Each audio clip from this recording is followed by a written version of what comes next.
Friends, आज हम disease reversal के ऊपर थोड़ी बात करने के लिए यहाँ आए हैं।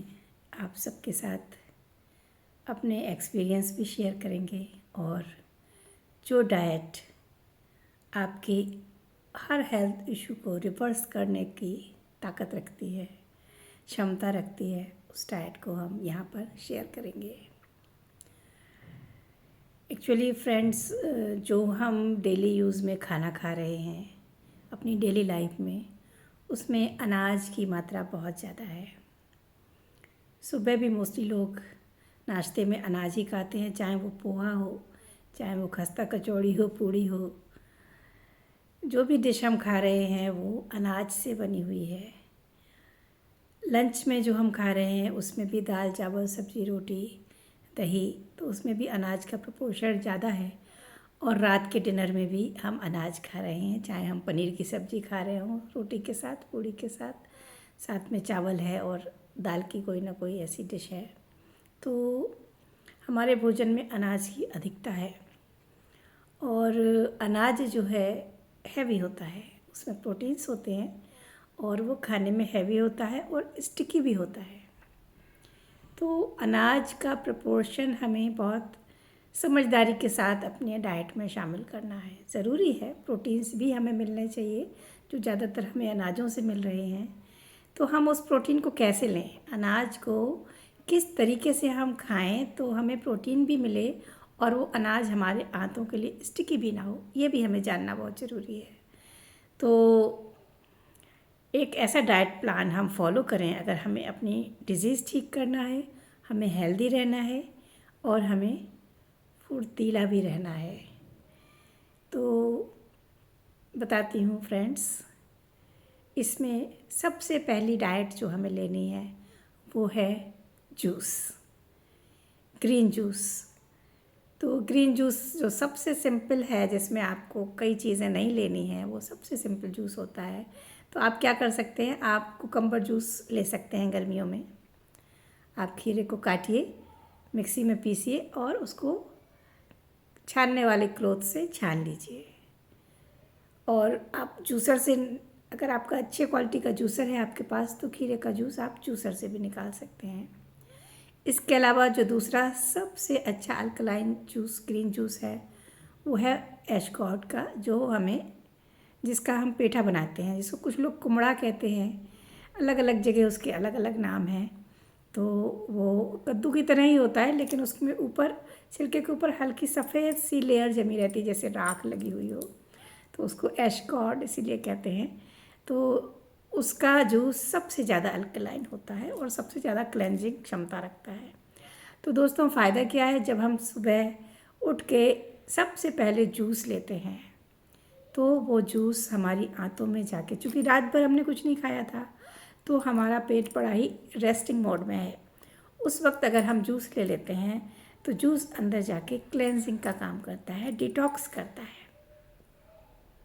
तो इसलिए मान लीजिए हम 5 बजे उठे थे, 6 बजे उठे थे, तो 8 बजे तक हम जूस ले सकते हैं। और अगर हम जॉब पे जा रहे हैं, टीचिंग कर रहे हैं, हम 7 बजे निकलना है, तो हम जल्दी भी ले सकते हैं, तो हम जूस को लेके निकल सकते हैं।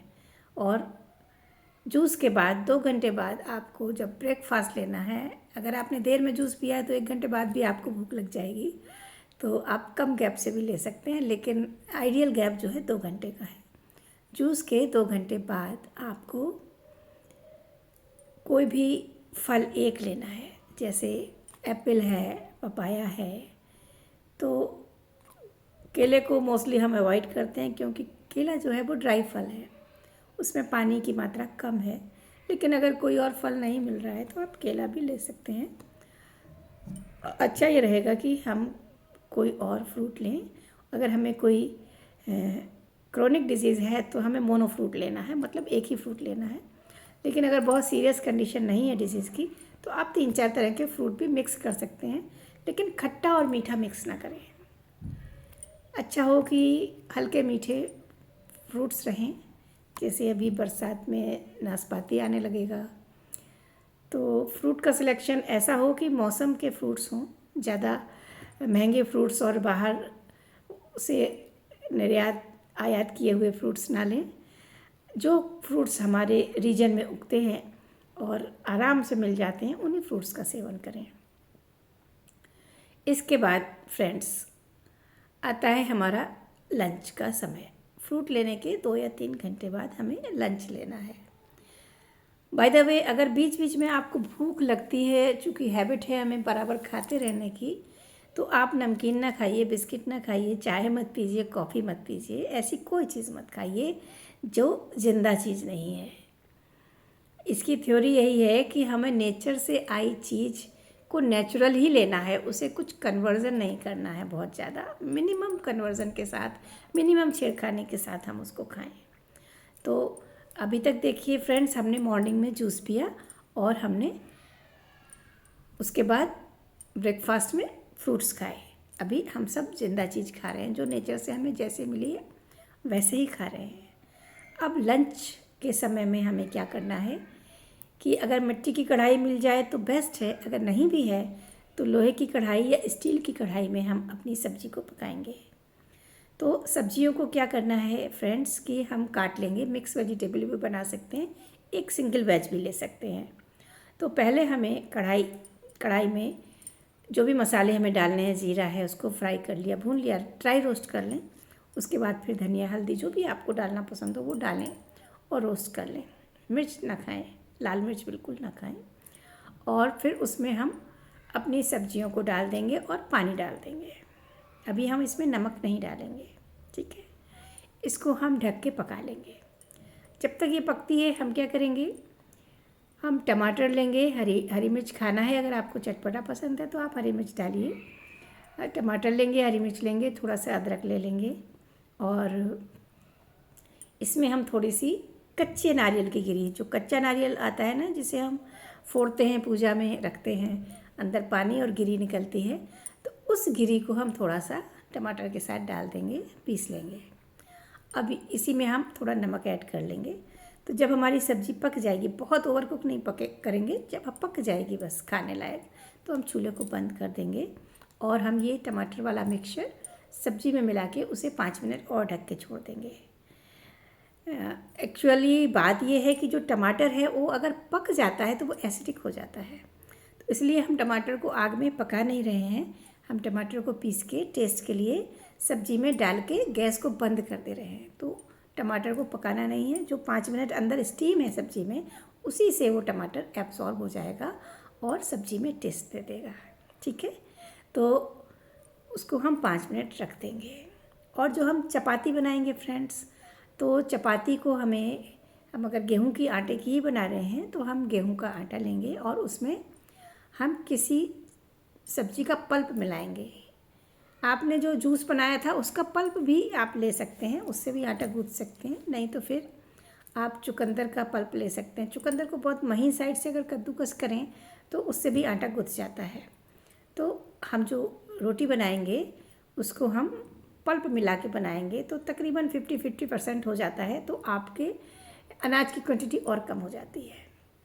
तो अब जो हमें खाना है वो कैसे खाना है, तो अगर हम 1 पार्ट रोटी ले रहे हैं तो उसका 3 पार्ट हमें सब्जी खाना है और एक वक्त में एक ही अनाज खाना है और दिन भर में 1 बार अनाज खाना है, बार बार ग्रेन्स नहीं खाने हैं, ठीक है फ्रेंड्स। तो अब क्या करेंगे हम कि उस रोटी को, अगर हम 1 रोटी खा रहे हैं तो हमें 3 कटोरी, इतनी बड़ी कटोरी हो, 3 कटोरी सब्जी हमें लेना है, 3 पार्ट हमें सब्जी लेना है। तो इतने से हमारा पेट भर जाता है। तो ये जो हमने ज़्यादा सी सब्जी खाई है ना, हमें अच्छे से रफेज मिलता है, फाइबर बहुत बढ़िया से मिलता है, ठीक है। और जो हमने रोटी खाई है तो पेट भी हमारा बहुत अच्छे से भर जाता है, ठीक है। तो इसको हम खाएंगे। कोई इस वक्त आपको सलाद लेने की ज़रूरत नहीं है। अब शाम को क्या करेंगे कि शाम को हम सलाद बनाएंगे बढ़िया से। अगर आपको अभी शुरू में तो आप यही खाइए, जब आपको 3-4 दिन हो जाएं तब आप सलाद में स्प्राउट भी ऐड कर सकते हैं, तब आप मूंग की दाल के स्प्राउट सलाद में ऐड कर सकते हैं। नहीं तो आपको क्या करना है कि सब्जियों के सीड्स आते हैं, उनके स्प्राउट बनाने हैं, वो बहुत लाइट होते हैं, तो आप जो डिज़ीज़ रिवर्सल कर रहे हैं, इस समय हम जानबूझ के अपनी आंतों को हल्का रख रहे हैं, अपनी बॉडी को कम एग्जर्शन दे रहे हैं, क्योंकि डाइजेशन में बॉडी को बहुत मेहनत करनी पड़ती है, लीवर को, हर ऑर्गन को काफ़ी वर्कलोड आ जाता है। तो हम उसे वर्कलोड कम दे रहे हैं ताकि वो डिज़ीज़ की हीलिंग कर पाए हमारी बॉडी, ठीक है ना। तो हमें इसीलिए एक ही वक्त अनाज खाना है, क्योंकि अनाज हाजमा में बहुत समय लेता है, उसका डाइजेशन भी बहुत समय लेता है और इवैक्यूएशन में भी प्रॉब्लम होती है, क्योंकि वो आंतों में चिपक जाता है और इसीलिए हमें बीमारियां आती हैं, ठीक है। तो हम क्या करेंगे कि हम सब्जियों के स्प्राउट बनाएंगे, जैसे रेडिश है, मूली है, जैसे मेथी के सीड्स हैं और अल्फ़ाल्फ़ा के सीड्स मिल जाते हैं। तो ये सारे सीड्स हम स्प्राउट करके यूज़ करेंगे। इनका पैक भी मिल जाता है, वेबसाइट्स पे उपलब्ध है। सात्विक मूवमेंट की भी, सत्तो प्रधान की भी वेबसाइट है, ऐसी कई वेबसाइट्स हैं जहाँ ये मिल जाते हैं। तो इनको आप मंगा सकते हैं और इनके स्प्राउट बना सकते हैं, ठीक है। तो शाम को हम सलाद खाएंगे। बाय द वे, आपको उसके बाद भी भूख लगती है, मतलब ये सलाद आपको 7 बजे तक खा लेनी है, उसके बाद कुछ नहीं खाना है। लेकिन आपको हैबिट है, रात में आप 9 बजे खाते थे, 10 बजे खाते थे, तो आपको उस समय भूख लगेगी, लेकिन उस समय कुछ खाना नहीं है। उस समय आप थोड़ा सा नारियल की गिरी ले सकते हैं। नहीं, सॉरी, नारियल की गिरी मत लीजिए, क्योंकि हमें अभी कुछ ठोस चीज़ नहीं देनी है आंतों को, हाजमे के लिए कुछ नहीं देना है। उस समय आप क्लियर सूप पी सकते हैं। आप आधा चुकंदर लीजिए, 4-5 गाजर लीजिए, उनको बॉईल कर लीजिए और उसका जो पानी निकलेगा, वो पल्प मत खाइएगा, वो रख लीजिए, नेक्स्ट डे यूज़ कर लीजिए सब्जी में। जो उसका पानी निकलेगा, वो जो क्लियर सूप होगा, वो आप पी सकते हैं। उसमें नींबू नमक भी डाल सकते हैं, टेस्ट बना सकते हैं। तो ये आपको लेना है, ठीक है। तो अब हमारी बॉडी को, हमने शाम को 7 बजे खा लिया था लास्ट खाना, उसके बाद हमने उसको सिर्फ क्लियर सूप दिया है, हमने कोई खाना नहीं दिया है हजमे के लिए। तो अब अगले दिन सुबह 7 बजे तक हमारी बॉडी को 12 घंटे हो गए, ठीक है। और हमने अगर 8 बजे जूस पिया है और उसके 2 घंटे बाद हमने खाना खाया है, नाश्ता किया है मतलब, तो ये हमें 15-16 घंटे मिल जाते हैं, क्योंकि हमने 16 घंटे बाद फिर दूसरा भोजन दिया, ठोस भोजन, उसको हम फ्रूट ब्रेकफास्ट के रूप में दे रहे हैं। उतने समय तक हमारी बॉडी को पूरा समय मिल रहा है।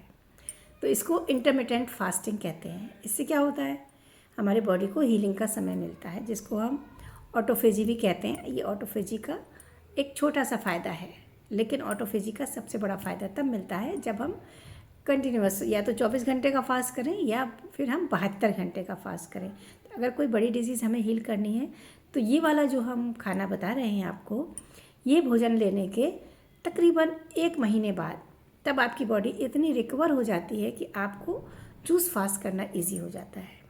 तब आप 1 महीने बाद 3 दिन का जूस फास्ट करें। उसमें आप बहुत ज़्यादा मीठे जूस मत लीजिए। आप ऐशगॉर्ड का जूस ले सकते हैं, आप कुकुम्बर का जूस ले सकते हैं, आप लौकी का जूस ले सकते हैं। ऐसे जूसेस लीजिए जो सब्जियों के हैं। फलों के जूस लेंगे तो वो ज़्यादा शुगर उसमें होती है, तो वो उतना फ़ायदा नहीं करेंगे आपको, वो ज़्यादा कार्बोहाइड्रेट और स्टार्च देंगे। तो अच्छा ये है कि हम ग्रीन जूसेस ज़्यादा लें, बैलेंस में जूसेस लें, ठीक है। तो उन 3 दिनों में फिर बहुत अच्छे से ऑटोफेजी होती है, क्योंकि इतने दिन में आपका पेट अच्छे से साफ़ हो गया है, क्योंकि आपने फाइबर अच्छा खाया है, आपने बहुत हेल्दी फूड्स खाए हैं, आपने ऑयल्स नहीं लिए हैं। थोड़ा बहुत फ्रेंड्स आपको स्किन में ड्राइनेस लग सकती है, क्योंकि आप ऑयल अलग से बिल्कुल नहीं ले रहे हैं। तो चिंता मत करिए, आप अलग से फेस वगैरह पे, स्किन पे जहाँ ड्राइनेस लगे, आपको कोकोनट ऑयल का यूज़ कर लेना है, ठीक है। तो अगर 3 मंथ्स आप ये लाइफस्टाइल फॉलो कर लेंगे, इसके साथ आपको और क्या कर सकते हैं एडिशनल, आप थोड़ा सा वॉक करिए, थोड़ा सा एक्सरसाइज कर सकते हैं तो करिए, और अपने पॉजिटिव फ्रेंड से मिलिए जो आपको उत्साह देने वाली बातें करें, आपको मोटिवेट करें। नेगेटिविटी से दूर रहिए, एक्टिव लाइफस्टाइल रखिए, अपने अच्छे प्रोग्राम्स देखिए जो आपको मोटिवेट करें, अच्छे वीडियोस देखिए, थोड़ी देर मेडिटेशन ज़रूर करिए। मेडिटेशन यानी अपने साथ होना। थोड़ी देर अपनी आँख बंद करके अपनी आती जाती श्वासों पे, यहाँ नॉस्ट्रिल पे आप फोकस कर सकते हैं कि सांस कैसे अंदर जा रही है और कैसे बाहर आ रही है। ठंडी ठंडी सांस अंदर और गरम गरम सांस बाहर। आपका ऐसे मन ना लगे तो आप नाभि पे भी ध्यान लगा सकते हैं कि कैसे श्वास के साथ नाभि बाहर जा रही है और कैसे श्वास छोड़ते हुए ही नाभि अंदर आ रही है। वहाँ पर भी बहुत अच्छा ध्यान लग जाता है अगर आप आँख बंद करके नाभि पर ध्यान लगाएंगे। तो ध्यान करने से भी हमारी बहुत अच्छी हीलिंग होती है, क्योंकि हम ज़्यादा कॉस्मिक एनर्जी को, जिसको विश्व शक्ति कहते हैं, यहाँ से अपने अंदर अट्रैक्ट करने लगते हैं। तो ये भी हमारे अंदर जाके इमोशनल हीलिंग भी करती है, फिज़िकल हीलिंग भी करती है। तो हमारे जो लाइफ में जो इश्यूज़ हैं वो भी ख़त्म होने लगते हैं, क्योंकि आपने टेंशन लिया है। आपके लाइफ में बहुत सारे प्रॉब्लम्स आए थे, आपने उनसे स्ट्रगल किया था, आपने फेस किया था और आप बहादुरी से उन प्रॉब्लम्स से निकल के बाहर आए थे। लेकिन आप बाहर तो आए थे, लेकिन कुछ रेसिड्यू रह गया, कुछ उसके साइड इफ़ेक्ट्स रह गए जो बॉडी में दिखाई दे रहे हैं बीमारी के रूप में। तो उन इमोशंस को भी हील होना ज़रूरी है। तो जो साइकोसोमेटिक इफ़ेक्ट्स हैं वो तो बॉडी में है, तो उसके लिए तो आपने भोजन के साथ कर लिया, लेकिन उसका जो एक आस्पेक्ट है कि वो हमारे एनर्जी बॉडी में जो इफ़ेक्ट्स हैं, जो इमोशंस बैठे हुए हैं, वो कैसे ठीक होंगे, तो वो मेडिटेशन से ठीक होंगे। तो उसके लिए आप सुबह शाम 15-15 मिनट या आधा घंटे का मेडिटेशन कर सकते हैं। उससे आपकी हीलिंग और तेज़ हो जाएगी। तो फ्रेंड्स, ये लाइफ स्टाइल आप अपना के देखिए, आपको 15 दिन के अंदर ही बहुत हल्कापन लगेगा। आपके अंदर, आपकी बॉडी में अगर फैट एक्यूमुलेट है तो वो फैट पूरा डिसॉल्व हो जाएगा, आपकी बॉडी सही शेप में आ जाएगी, सही वेट में आ जाएगी और आपको बहुत हल्कापन लगेगा, बहुत अच्छा लगेगा। लेकिन फ्रेंड्स, हमारे आसपास बहुत लोग हैं जो हमें हतोत्साहित करते हैं, डिस्करेज करते हैं। अरे ये क्या खा रहे हो, ये भी कोई खाना है? अरे ज़िंदगी तो मौज करने के लिए है, सब खाने पीने के लिए है। तो बहुत सारे आपको ऐसी बातें सुनने को मिलेंगी, बिल्कुल परेशान मत होइएगा। और दूसरी सावधानी ये है कि शुरू में जब बॉडी डिटॉक्स करना शुरू करती है तो कभी कभी आपको ज़्यादा गैस बनते हैं, आपको सर में भारीपन हो सकता है, आपको लूज़ मोशन भी हो सकती हैं, क्योंकि बॉडी डिटॉक्स मोड में आ गई है, वो अब फेंक रही है कचरा अंदर से। ठीक है, एक दिन वॉमिटिंग भी हो सकती है। तो बिल्कुल घबराएं नहीं, ऐसे में आप कम से कम खाएं और कोई एलोपैथी मेडिसिन ना लें। थोड़ा बहुत आप घरेलू उपाय कर सकते हैं, अजवाइन, काला नमक ले सकते हैं। इस तरह की चीज़ें आप कर सकते हैं जो घरेलू उपाय होते हैं। ठीक है, पुदीना, जो हरा पुदीना होता है उसकी चटनी खा सकते हैं। तो घरेलू उपाय करें, एलोपैथिक मेडिसिन बिल्कुल ना लें। ये हमारे थोड़े से डिटॉक्स के सिम्टम्स हैं जो होते हैं। मुझे भी, जब मैंने पहली बार अपनी डाइट चेंज करी थी, मुझे लूज़ मोशन हो गए थे और एक दिन के बाद वो अपने आप ठीक हो गए और कोई ज़्यादा वीकनेस भी नहीं हुई उससे। तो जब तक कि आपको बहुत ज़्यादा कोई सिम्टम ऐसा ना हो जाए, जब आपको लगे कि अरे कोई इमरजेंसी ही हो जाएगी, बहुत ज़्यादा आपको चक्कर या वर्टिगो हो जाए, तब आप मेडिसिन ले सकते हैं। लेकिन अगर आपको ऐसा कुछ नहीं हो रहा है, और ऐसा कुछ होता भी नहीं है, बहुत सारे लोगों ने ये लाइफस्टाइल अपनाया है, ऐसी कोई इमरजेंसी क्रिएट नहीं हुई है, सिर्फ थोड़ा बहुत गैस, एसिडिटी या सर का भारीपन या एक दिन के लिए लूज़ मोशन, इस तरह की चीज़ें हुई हैं। ठीक है, तो ये सब बॉडी डिटॉक्स के सिम्टम हैं, क्योंकि बॉडी अभी तक डाल रहे थे, हम डालते जा रहे थे, लेकिन अब क्लेंजिंग शुरू हुई है। अब बॉडी को पता चला, अरे अब तो सब साफ़ सुथरा ही आ रहा है, कुछ यहाँ पे ऐसा है ही नहीं, कोई टॉक्सिन ही नहीं है खाने में, बहुत अच्छा खाना है, ना तो ओवर कुक्ड है, ना ही स्पाइसी है, ना ही भारी है। तो बॉडी बहुत आनंद की अवस्था में आ जाती है। यकीन करिए फ्रेंड्स, आपको बहुत फ़ायदा होगा। चाय कॉफ़ी को भूल जाइए, अगर जल्दी ना छोड़ पाएँ तो बहुत कम करके धीरे धीरे ख़त्म कर दीजिए। चाय कॉफ़ी पॉइज़न है, हमारी बॉडी को कोई फ़ायदा नहीं करती। आप रिसर्चेस पे मत जाइए कि हार्ट के लिए अच्छी है, ये अच्छी है, वो अच्छी है, ऐसा कुछ नहीं है। चाय कॉफ़ी बिल्कुल भी अच्छी नहीं है, वो डॉक्टर्स हमें बहलाते हैं, कंपनीज़ के हमें बहलाती हैं। बिल्कुल बातों में मत आइए, किसी रिसर्च को मत देखिए। हमारा नेचुरल खाना ही हमारा असली खाना है, जो नेचर ने हमें ट्रू फॉर्म में दिया है। ऑयल इसलिए नहीं खाते कि ऑयल हमने निकाला है, ऑयल नहीं दिया, कुदरत ने हमें सरसों के सीड्स दिए हैं, कोकोनट दिया है, हम उसमें से ऑयल निकाल रहे हैं। तो जैसा हमें नेचर ने दिया है हम वैसा ही खाएं। और वो खाना खाएं जो ज़िंदा खाना है, जिसको हम बोएं तो वो उग जाए, जिसको हम रखें तो वो ख़राब हो जाए, सड़ जाए। ये बिस्किट हम रखते हैं तो सड़ते हैं, नहीं रखते। उनको हम बोएं तो उग सकते हैं, नहीं उग सकते, क्योंकि वो कुदरत ने नहीं दिए, हमने बना लिए हैं। नमकीन है, ये जितने खाने हम रख के खाते हैं डब्बा बंद पैकिंग में आते हैं, फलों को भी प्रिजर्व करके लाते हैं, तो दीज आर नॉट गुड। हाँ, कुछ सूखे हुए हैं जैसे एवोकाडो और कुछ चीज़ें जो हम अंजीर वगैरह सुखा लेते हैं, ले सकते हैं कभी कभार ज़रूरत पे। ड्राई फ्रूट्स भी अभी हमें नहीं लेना है, क्योंकि हम डिजीज़ रिवर्सल कर रहे हैं। जब 3 महीने हो जाएंगे, हमारी डिजीज़ रिवर्स हो जाएगी, तब हम थोड़ी मात्रा में ड्राई फ्रूट्स ले सकते हैं। अभी हमें स्ट्रेंथ के लिए क्या खाना है, हमें सब्जियों के सीड्स खाने हैं, वेजिटेबल सीड्स, ठीक है। कोई क्वेरी हो तो आप हमें मैसेज करें, वीडियो के नीचे कमेंट हम बराबर देखते हैं। आपका मैसेज होगा तो आपको रिप्लाई ज़रूर मिलेगी। आप इसको करके देखिए, आपको बहुत फ़ायदा होने वाला है। आपकी बीमारी बिल्कुल ठीक हो जाएगी। थोड़ा सा आपको स्ट्रिक्ट होना पड़ेगा, थोड़ा टेस्ट पे और अपने आप पे, अपनी क्रेविंग्स पे कंट्रोल करना पड़ेगा। मैंने इसे किया है और इसको करने से मेरे गॉल ब्लैडर स्टोन्स अपने आप रिमूव हो गए। मुझे ऑपरेशन के लिए नहीं जाना पड़ा, कोई और डिटॉक्स मेथड नहीं करना पड़ा। सिर्फ इसी डाइट से और 3 दिन के जूस फास्ट से हमने अपनी हेल्थ को रेस्टोर किया।